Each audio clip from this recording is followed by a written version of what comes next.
Sveiki, čia Smigius ir šiandien žaidžiam Curo.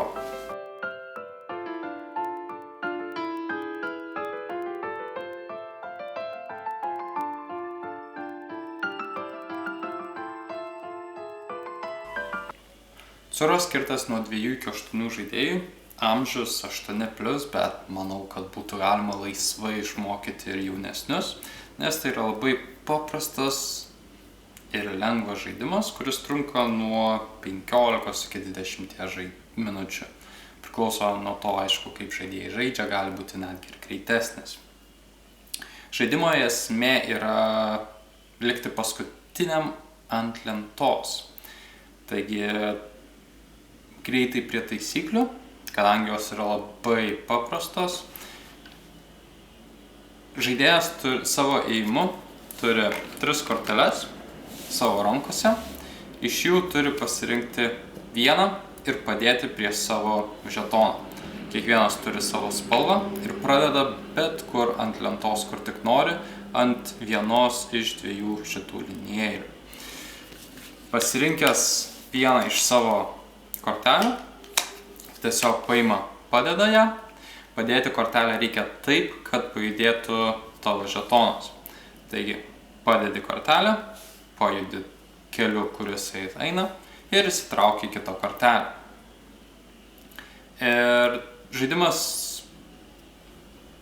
vystosi toliau, visi dėlioja korteles, kažkur vaikšto, kažkaip dėlioja ir taip toliau ir panašiai, kol galiausiai prieina prie tokių situacijų,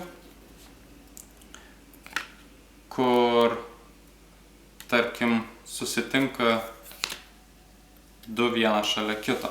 Ir dabar šiuo atveju, tarkim, yra balto eilė ir jam reikia padėti kortelę. Jisai gali dėti kortelę taip, kad, tarkim, jo priešininkas nukristų į šoną, taigi jisai pralaimėtų, judėtų toliau, arba ištrauktų tokią kortelę, kur padėtų šitaip. Kai žetonai susiduria, jie abu pasišalina iš žaidimo. Kai taip nutinka, tiesiog žaidimas tęsiasi toliau, kol lieka vienas žetonas ant lentos. Yra dar keletas būtų, kai kortelės jau beveik pasibaigia, visa lenta užsipildo ir čia, tarkim, kažkaip padėliosim.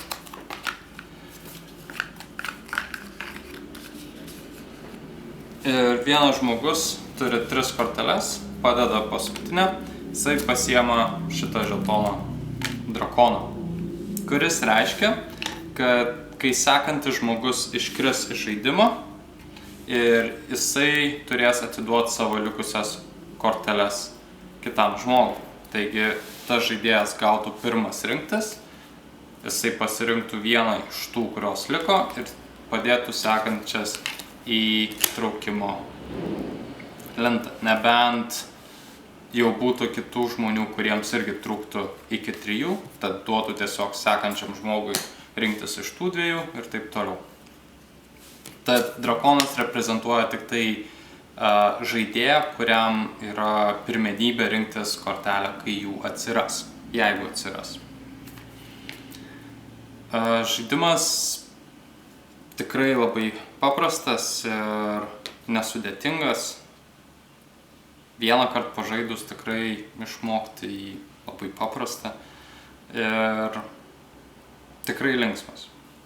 Vienintelė galbūt bėda, su kuria aš matau šiame žaidime, tai yra, kad kai žmogus iškrenta iš žaidimo, jam tiesiog reikia laukti.